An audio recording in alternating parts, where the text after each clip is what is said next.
영화 노잉 다른 결말 버전입니다. 다른 부분 찾기 난이도는 별 3개입니다. 이제부터 영화 시작하겠습니다. 여기 홀로 아들을 키우는 한 아빠가 있습니다. 이 영화의 주인공이며 배우는 니콜라스 케이지입니다. 하여 편의상 니콜라스라고 부르겠습니다. 참고로 니콜라스의 직업은 MIT 물리학 교수입니다. 오늘은 아들과 놀아주기 위해 동물 박물관에 왔고 말이죠. 그런데 온전히 아들만을 위해서 놀러 왔다고 할 순 없었습니다. 우연히 아들 여자친구의 엄마가 자신과 같은 싱글이라는 소리를 들은 후부터 아들과 여자친구가 놀러 갈 때마다 이렇게 자주 동행을 했었습니다. 그리고 마침 오늘은 여자친구의 엄마도 오게 된 것이고요. 조심히 다가가 말을 걸어봅니다. 절대 신뢰를 범하면 안 됩니다. 자칫하다 아들과 여자친구 사이에도 지장을 줄 수 있기 때문입니다.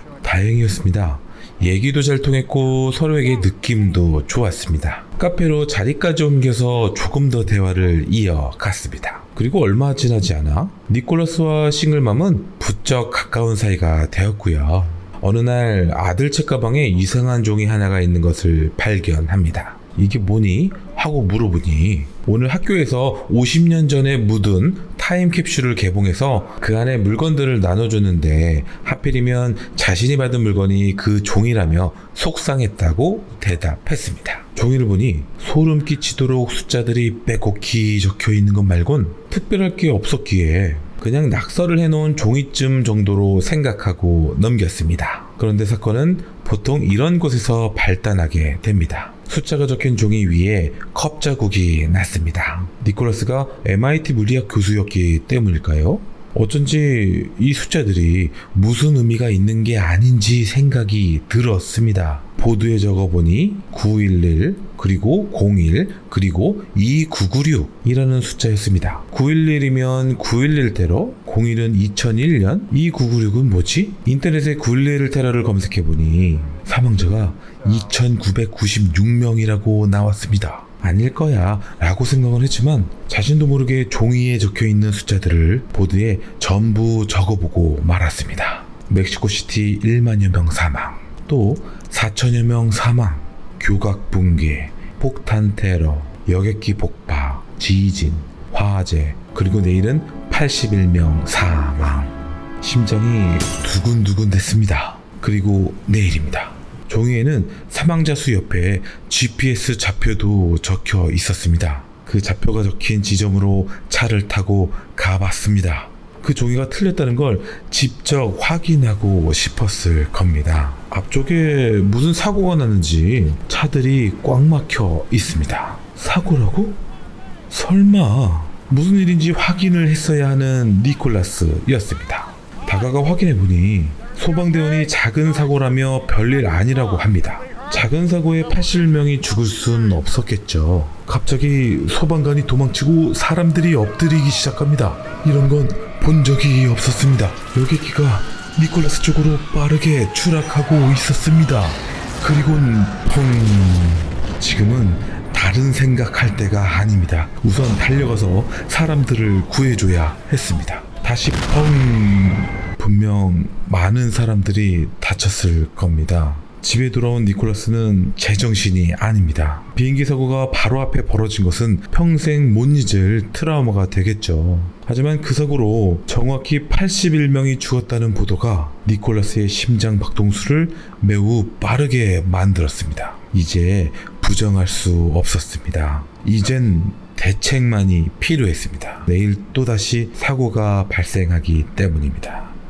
우선 FBI에 내일 시내 교차로에서 테러가 있을 테니 그 지역을 봉쇄하라고 제보했습니다. 다음날 니콜라스는 어제 자신이 제보한 시내 교차로로 나가봅니다. 제길 그 어떤 조치도 대비도 안 되어 있습니다. 그저 멀리서 FBI는 감시만 하고 있었고 니콜라스와 눈을 마주치자 쫓아오기까지 했습니다. 자신이라도 참사를 막아야 했습니다. 우선 FBI를 피해 지하철로 내려갔습니다. 수많은 사람 속에서 수상한 사람이 있는지 찾아보았습니다. 찾았습니다. 저 녀석을 막지 않으면 오늘 211명이 죽습니다. 달렸습니다. 그 녀석도 달리기 시작합니다. 이런 경찰이 붙었습니다. 저 녀석이 지하철 안으로 들어가자 따라 들어갔습니다. 저 녀석만 잡으면 참사를 막을 수 있었습니다. 그때 경찰이 니콜라스에게 총을 겨눕니다. 니콜라스는 저 녀석이라고 크게 소리쳤습니다. 경찰도 사태 파악이 됐는지 저 녀석에게 다가갑니다. 녀석이 겁을 먹었는지 잘못했다고 시인합니다. 그리고는 녀석의 품속에서 떨어지는 영화 DVD들. 다시 엄청난 경음이 들려옵니다. 맞은편 전철이 선로를 이탈해서 무섭게 돌진해오고 있었습니다. 니콜라스는 모두에게 뒤로 도망치라고 소리쳤습니다. 하지만 전철은 너무나도 빨랐습니다. 그대로 사람들을 덮치기 시작합니다. 22명, 67명, 103명, 155명, 그리고 211명. 모두들 사고의 충격으로 혼돈에 빠져있지만 니콜라스는 극한의 두려움에 빠져들고 있었습니다. 니콜라스가 걱정돼 찾아온 싱글맘.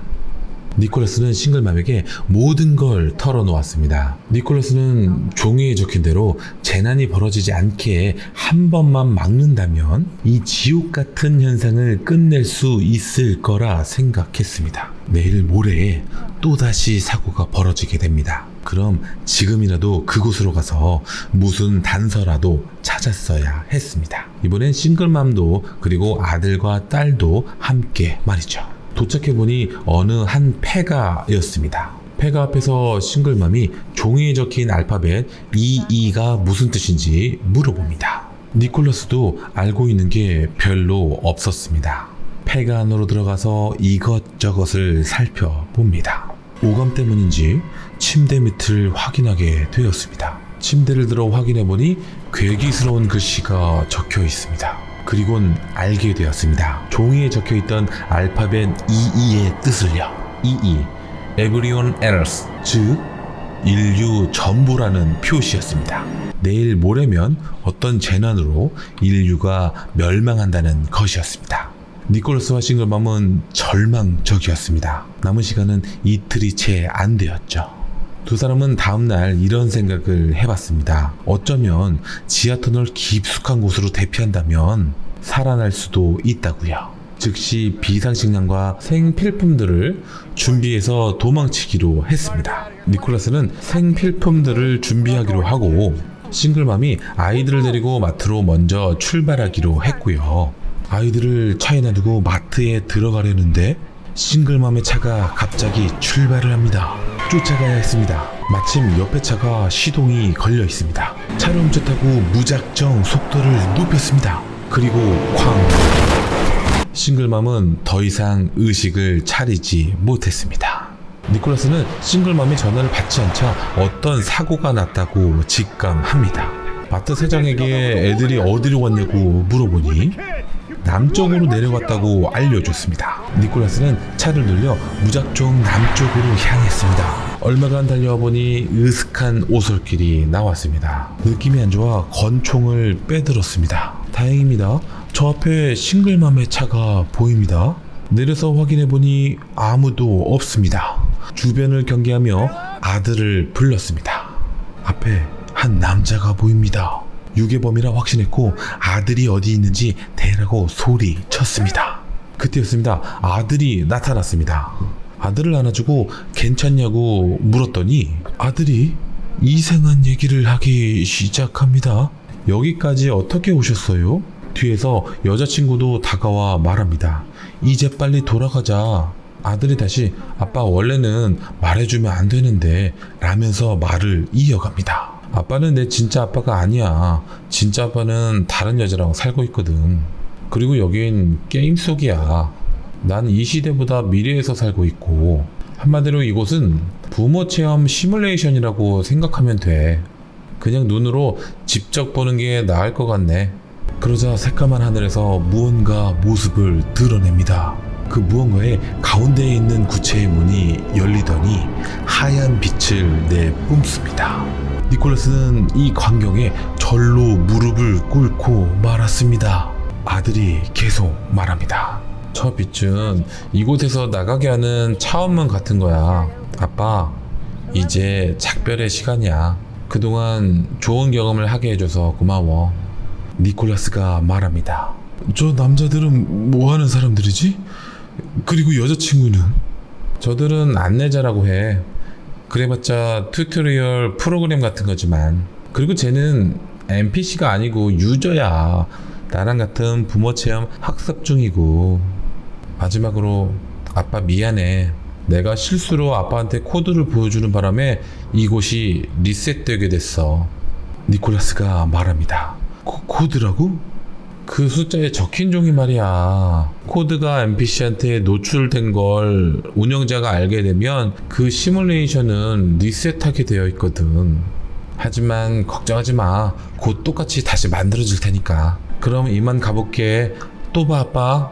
니콜라스는 멍하니 바라만 볼 뿐입니다. 눈앞에서 벌어진 첨단 과학의 광경 앞에 압도당했을 겁니다. 방금 들은 얘기의 사실 여부를 따질 겨를도 없이요. 빛이 사라지고 나서야 상황이 조금씩 인지되기 시작했고 미칠 듯한 자괴감과 괴로움이 밀려왔습니다. 어느새 해가 떴고 이제 자신이 해야 할 일은 하나밖에 남지 않았습니다. 자신이 진짜 NPC고 이 세상이 가짜라고 해도 니콜라스에게는 가족이 있었습니다. 이 세상이 리셋될 때 가족들과 같이 있는 것이 최선의 선택이라 생각했습니다. 아버지를 안았습니다. 어머니도 안았습니다. 여동생도요. 그리고는 리셋 버튼이 눌러졌습니다.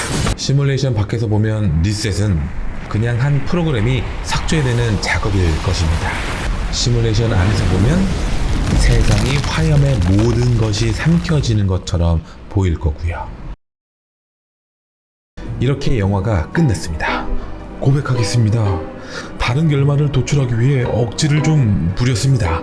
그럼에도 저를 가엽게 봐주시는 분이 계시다면 좋아요와 구독을 부탁드립니다. 억지는 다음 영화에서도 계속됩니다.